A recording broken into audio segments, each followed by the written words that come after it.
Hey, Softbait. Hey. Thank you for coming down and touring the South Island.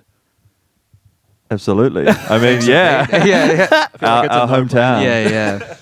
It's nice being back down, and always feels like a good sort of homecoming sort of situation. Yeah, I think the music fits quite well down here as well.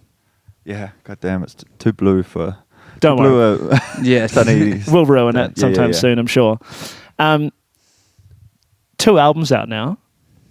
Right? Mm. Yeah. Though your reaction was like, what? Yeah. Oh, yeah. No, it's 2 albums. How does it feel to be Softbait right at this moment? Good question. It feels really good. I don't know. It feels good to put out the album that we feel very proud of, and it feels good to play the songs live more than anything. I think we sort of wrote them in a very live headspace and recorded them live. So to play them live, feels really good. I was saying, just pretty good. Pretty good. Yeah. Yeah. Like I said, it's nice having this thing out there that we've put so much work into and stuff, and also it being a lot of fun.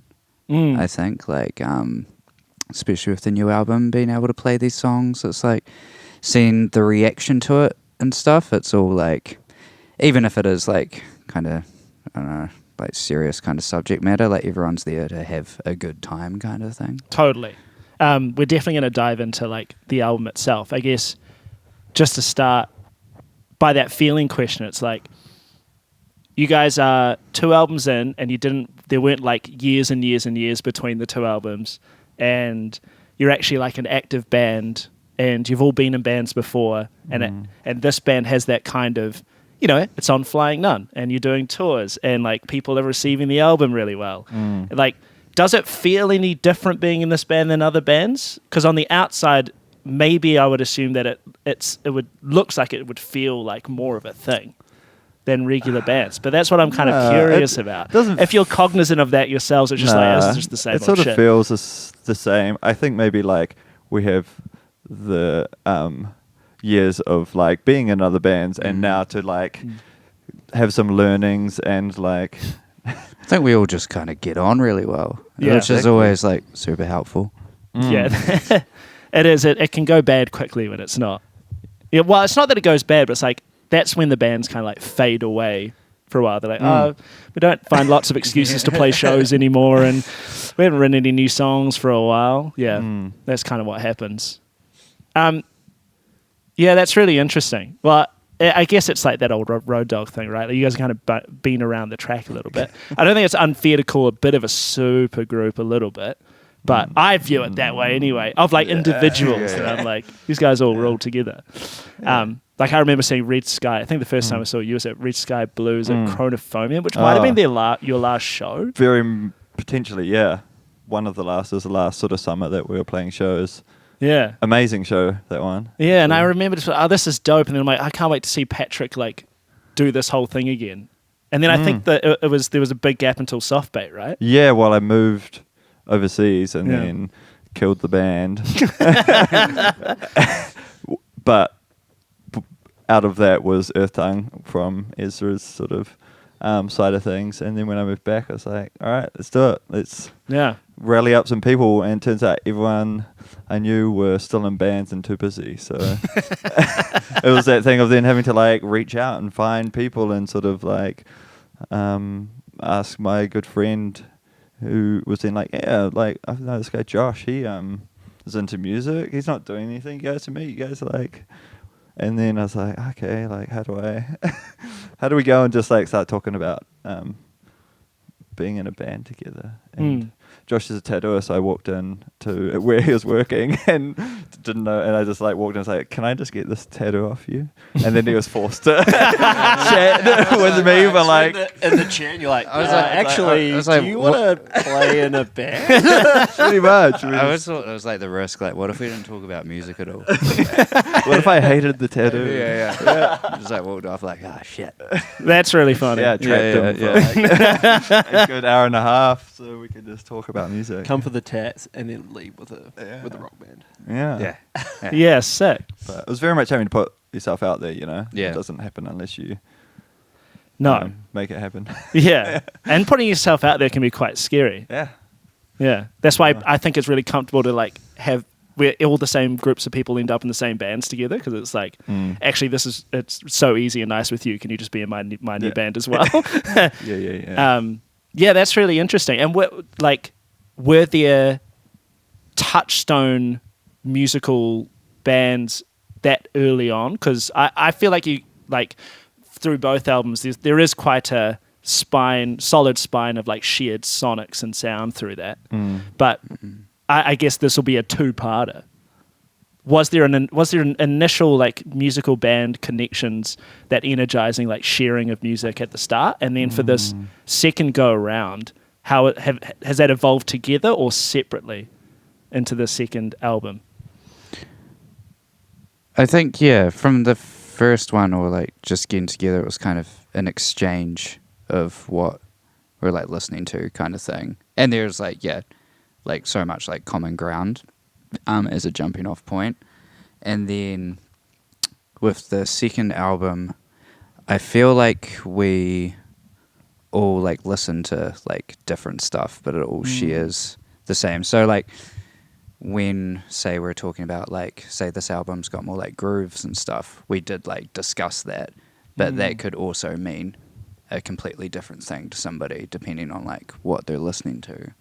I find like it's not really like we are like sharing bands and stuff, but it's not, we kind of have our own kind of things that we bring to the table, if that makes sense. Yeah, of course. Yeah, we were never like ever specific on like let's be this kind of band or like these references, but we definitely, especially with this album, came in with like what we enjoyed doing, playing live, and what the sort of music that we like, if we were jamming new ideas, the stuff that was resonating, and like that informed a lot. Whereas the first album was like, we hadn't played a live show before, went straight into a studio, and was just like stuff that I'd been like playing around with for the last like 3 years. Josh had just like lyrics that had been sitting around for the last few years, and so it was very much just like starting point. But this feels a lot more poignant and a lot more like, I think we know a bit more about what soft bait is, I guess. Yeah. You know? Yeah, which is, I guess that's an interesting question. So you started in the studio, then you did live. How was the studio experience this time around now that you had the live thing sorted out? Like, how was that different? So much easier. Yeah. and Way like easier. so much more the way we sort of structured things was to record it all live, get Josh off the guitar into a vocal booth, and then us three in a live room, and we'd get our takes in a take that we would get to the full vocal run through. So like got the energy for Josh of us playing live to be able to just be loose and just like sing the lyrics without being like, all right, we've done all the backing tracks, now let's get you into a booth and do this verse a million times until you feel comfortable. It was like get the whole song in one take, and just like being okay with like the sort of wobbles and like the slight imperfections that make it feel more real. Because I feel like with vocals and stuff, like in the past, doing that, it's always like the last thing. And then there's all these kind of like things in your head about like what you sound like, or like you kind of, I don't know, run it through like a filter that necessarily I don't think exists in a live, how you actually are as well. So just being able to kind of, I guess, going in this time with more like confidence and stuff, and just being like, it is what it is, kind of, and just kind of trusting it. It makes a lot of sense as well, because I saw you guys played the whole album start to finish at Flying Nun, right? Yeah. Which I always think is like really impressive, because I know that most times you go and record a record that you end up in a studio doing things that sound really good and you're really into, and then you go to like, oh, we'll play that song live, and it like just doesn't work, or like fucking sucks or something like that. And so that makes a lot of sense, that because it was kind of like a live record turned into a studio record in a sense, like a live band recording. I think it's nice as well to record something live, because it feels, I feel like when everyone's doing their own part, there's just so much pressure to like get your like to nail the take or whatever. And if you're doing it live, it feels I mean, yeah, it just feels like everyone's like in it together, and I just think it's like a much more like friendly environment instead of like, you know, I like if you screw up, you could kind of like hide it within the that live kind of vibe. Yeah, you know? yeah. Just like it's all gonna just sound good because it's all that kind of like that settings kind of there. Maybe it's like a sense of familiar, like it's a safe space. I'm just playing live with the band. It's Yeah. not this like alien Mars, like I'm sitting in front of a thing and I have to just It's like, just- down on the chair with my fretting It's bit just of like you perfect, in a yeah. room and there's no like it's just kind of weird, but I think the live sound is like so crucial. I think that it really makes the album sound how it sounds. Yeah. Which for me is like when listening back to it, it just feels like a really like solid, groovy, vibey album. That's true. As someone who wasn't part of the process and just got to listen to it and didn't know how the sausage is made, if you had told me all that and I hadn't heard the record and I was like, what do I think it's going to sound like? I would in my mind think it's going to sound like what's his name? The audio engineering guy who died recently. Real blanking on his name. I don't know I know what why. you're talking about. The He did the Dido Die record and did a whole bunch of like. We'll insert name Can you here. I'll just put insert? insert name here. But it's just like really. So it sounds like a live record. He just puts microphones up and it's like this is just what it sounds like. Yeah. But I don't.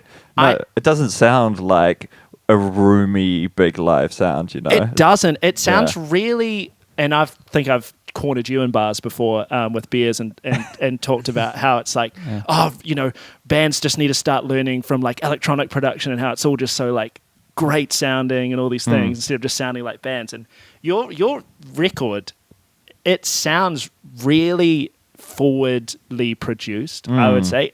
Like from the get-go with like highly recommend that like punch in and the sounds. It reminded me of like Queens of the Stone Age, but if it was recorded by like some really intense, almost like electronic producers who like went all needling in on like frequencies and big blown things. I just found it so impressive. Yeah, well, hats off to D for all of that. And like I think he did a great job of like dialing all our sounds in, but like not over complicating things, not adding too much and like giving stuff space, but just like making it super present, like if it's there, let's fucking make a thing of it, Totally. Yeah. Is there a bit of gear over the record that you identify with the record that was kind of like used on it all, that you're like, this is the sound of the thing? I feel like D had his like arsenal of like tools in the studio that he went to, but then it was also like that's just that when he did it, I was like, this sounds good. Like he just had the idea and just went and a lot of did just the like thing. compressors and like limiters and stuff that he would like chain things to like, but it wasn't like not adding effects, just like really just getting the best sound out of the amp. Like we just used my Jansen for the guitars. Drum kit was just like studio drum kit at the studio. There was a lot of tape echo that was used on Josh's vocals and would do it live to the takes on a separate channel. Oh, right. And so he would be sort of like playing and sort of adding like a short decay or a bit of a longer one in places, and then we sort of then mix that into the record. Yeah, I feel wow. like D's like for that record just like an additional musician who's just like doing stuff whilst we're playing. He's like in the background just like tweaking delays and adding stuff in. It's just it was really cool to like have that kind of and connection. Saturday just been he was at our double whammy show and brought the echo machine in and sat next to Mason and just did live I on love Josh's that. vocals. It was awesome. I love that. I saw Soaked Oats did like a quote unquote experimental set like in the round here in Christchurch, and they had Paddy Hill down with them, and he was doing the same thing. He had a big echo station. Probably the same unit from. Probably. yeah. Makes the rounds. That's funny. Yeah. He was getting like resonant on toms so that the tom would ring out. I loved it. I thought that was such a cool, because I think production is very integral part of the creativity. At the end of the day, we're just drums, bass, and two guitar. Yeah. It's like so. I think that's one part of the album that I really loved, is that just D's involvement in like all the production stuff and like allowing time for like Pad and like Josh to think about, like different elements, and we all like had input for like, oh, we should like add in like a synth here or do this, or like feel like we want to try and create this kind of sound, and D was like really accommodating to Totally. just let that process happen, which is cool. Yeah, like even we'd just this song in question, we'd just play it through once, record it, and then go back and then just listen, and then we'd just talk about how we want to change structure, or what we think needs to. Because it's always nice, like, working with someone that you like really like trust with as well, like to I guess like really bring the songs to their like full potential, rather than just like turn up and be like, good enough kind of thing. Which is tempting. He's like real creative with some of the sounds that he can, I guess, hear in his brain. Like on one of the songs, he's like, there's a percussion sound here, I don't know what it is. And he ended up just getting me like a big box full of all of the percussion things. And that's what I smacked on the ground. That's like a key sound in Longline, I think. Yeah, cool. Like, who thinks of smacking a box on the ground? Literally just smashing it on the ground over and over and over. Yeah. Sounded great. He's like from a fairy realm. Yeah. D a little bit. Yeah. I remember asking him like, how did you get so good at like producing and like all these things? And his answer was like, basically, I was in high school and I got a bunch of crappy mics, and I would just listen to In Rainbows by Radiohead or whatever. He said In Rainbows. And I'd be like, okay, how can I record something in my room and make it sound exactly like In Rainbows? And he would just deconstruct like record after record. And I'm like, oh, that is pretty incredible. Yeah. Yeah. Shout out, Dave. Shout out. One of the things you're doing more straight vocal stuff and not guitar and vocals this record. Yeah. How is that more comfortable or less comfortable for you? At the start, it was kind of like less comfortable, but now I would say it's like almost completely switched, where like I kind of forget sometimes that I play guitar. Which like kind of allowed me, like, there was still like with like demoing and stuff, like that's still like people bringing like loose ideas and stuff, but I think it allowed me really to concentrate on lyrical stuff like completely. So yeah, I find it like compared to when we started to now, I feel like my approach is like there's similarities, but it's like completely kind of different way of thinking and going about it now. Yeah, cool. Yeah. The lyrics are a great one.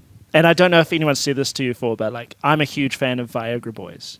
And then for me, like the things I love about Viagra Boys is why I kind of also love this record. They both hit this really great thing for me. And I was trying to think about it, like what is the thing that I like?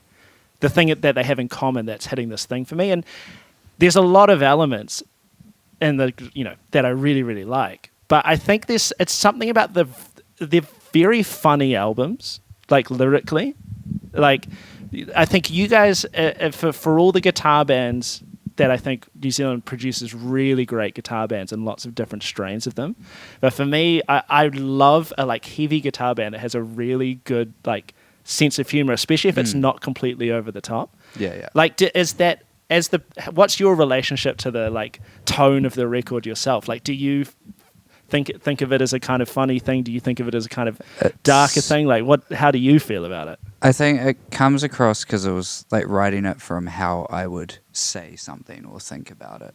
So I don't think it's like necessarily writing something to be like, say if it's like an intense subject matter and it's like, oh, let's make this funny. It's just kind of like conversations or whatever I've heard in like day to day. So it's like, just trying to be authentic. It makes sense because it reminds me of like, and I know it's not this, but like Facebook groups where it's like people just talking and saying things and thinking things out loud as if no one's watching or no one's listening or reading to them. Like, and I really love that quality of lyrics, and I think it adds so much to the sound of this record as well. So yeah, I'm glad you had that time to do the lyrics. Is there a specific song that you think that kind of took a step forward songwriting wise for yourself in this record? I think it was probably New Leaf, to be honest, because like when we started writing that, I remember we were like playing it at practice and we were like, oh, like it was like we're all laughing and shit, but it was like, is this good? Or is this or is this like just shit? Like, yeah, it was, and kind of afterwards, like once the sucking on feet part loses its like kind of thing. Is that the hook? Oh, we're still laughing now. Yeah. Sucking on feet, that's the hook, right? Yeah. And then it's like, I don't know. And then after that point, it kind of resets things a bit. Or like not trying to reach for anything. The whole song isn't a joke the whole time. I think that's why it works. Because as the first time I listened, I was like, you hear that, and then you go like, oh, did he just say sucking on feet? Yeah. And it's not till like the second go around that you're like, he's definitely saying sucking on feet. Yeah. Which I think that's why it really works super well. It's like this. It's like pop culture, but then unpop culture absurdities. Yeah. It's just unpack it a bit. It's just like it's great. It's fun. And the aesthetics of the video and like all work together with the song so well as well. I think that you guys have always been really great. I was complimenting the teas in the merch game, but I think if I'm correct, I think I may have talked about it as well. It's like this band was instigated with a real sonic direction, but the aesthetics have always been a part of it as well. And I think the aesthetics of the music videos in this record have been like super. It's like that turned up to 11, and I've really liked it. I think it's reinforced the records, the singles really, really well. Was there a favorite music video, I guess, in terms of like how it turned out? I think Long Line was probably the most ambitious. I had Tom Anderson come up to me after, because he was in St. Kevin's after we played, and he's like, "Did you play in a wrestling cage?" He's like, "Why did you do that?" And I was like, "I don't know." Yeah, because we set up that cage in Whammy for the video. It was buzzy once I realized, oh shit, that's Whammy. It completely changed my like view of the video. And we're like, one day we've got to play in the cage, recreate it. But yeah, that was like from Ryan's first sort of like thoughts on what he wanted to do with music video. It's like, it's like cyberspace. It's like as soon as he said like Mad Max, it's like Wayne's World, it's da yada. I'm like, wow, this sounds awesome. How are we going to do this? you know? And he lives in Nelson. And so I was like, okay, cool. So we'll make a fake pizza brand. All right, we'll go find somewhere we can like set up and like make it look like a pizza place and like cool favors, get some big fencing. All right, we're going to drive a trailer around Auckland Central and try to park it behind Whammy. Like just like so many random logistical things. All right, we're going to get someone to make some fake like which turned out so good. They look so good. I think we just went all in on that one to just like give it everything, and I think it was a really fun experience. We shot it in a day. Yeah, it was a long 2 days. Oh, 2 days. 2 days. So felt like a day. It felt like one day. Soon it was one day. yeah. And it was- But yeah, I think that one came out quite. And it was also nice having Ryan sort of have his spin on it.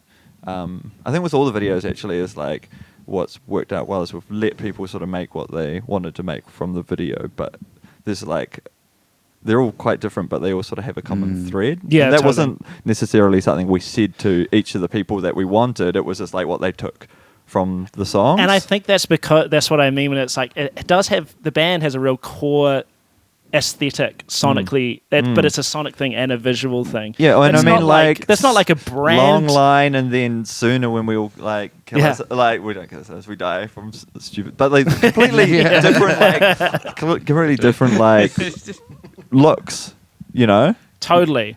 And I think Long Line's a great example now that you bring it up, where it's like that for me exemplifies the band, which in my mind is like desert rock internet.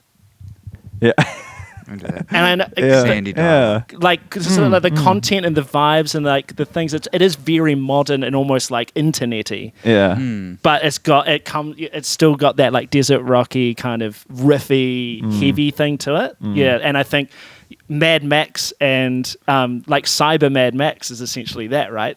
Desert Rock Internet. Did Finn do those Yeah, desert Finn- graphics? yeah. They Yeah. was so it was like so great because I feel like it was also like when I just seen the video for the first time and that was like completely something that I wasn't even aware would be in it. I was like, whoa, this is wild, but it like fits the end of the song so well. Yeah. Which is crazy. Well, I'm going to see you tonight. I'm really excited. I think there's no more gigs on this tour. This will come out next week. Yeah. Are there tour plans in the There's- works for other places maybe? I mean, we're really keen to get over to Oz. Cool. Sooner rather than later. We've got Beast Wars shows coming up in November. That'll be sick. We're playing Meow Nui as well, which we're super excited. In Wellington. But yeah. And obviously go pick a record up or buy off Bandcamp. Yeah. There's vinyl available. Listen to the songs. And the last little question I had is like, what out of the non-single songs on the record, which song each of you like is your favorite that didn't make it out as a single? Mine's TNT for sure. Cool. I don't know. I wish. Sometimes I wish someone else would play the drums so I could go over dance to it. You know? Yeah. There's something about it. It's cool. fun. It's fun to play, and I imagine very fun to listen to. I think Safest Houses was mine. I don't know. There's something fun about I don't know, the guitars and just the fucking straight driving chorus. It's a great song. I think Talk Too Much. Yeah, I just love it when it gets to what was that bridge part and the jibber jabber, and then when we're playing it live, it's like it's great. Crescendo. Yeah, that's it. I brought a song for the album. It was Round of Applause, which I like was when I like came up with the bass. It was like such a simple bass part, but then I also was just like, I feel like this could be like something great. And then when Josh came up with the lyrics, I was like, this is outrageous. But it was like, but it was so great. It's such a fun song to play live for me. And then it was just like, yeah, sweet. Yeah, I was just like, this is the vibe I'm thinking of, and Josh was like, go, and then came back, and then we like jammed it, and I was like, wow, Yeah, like, sick. crazy. All right. Well, thanks for Thank being on you. the Thank potty. you. Lovely to be here.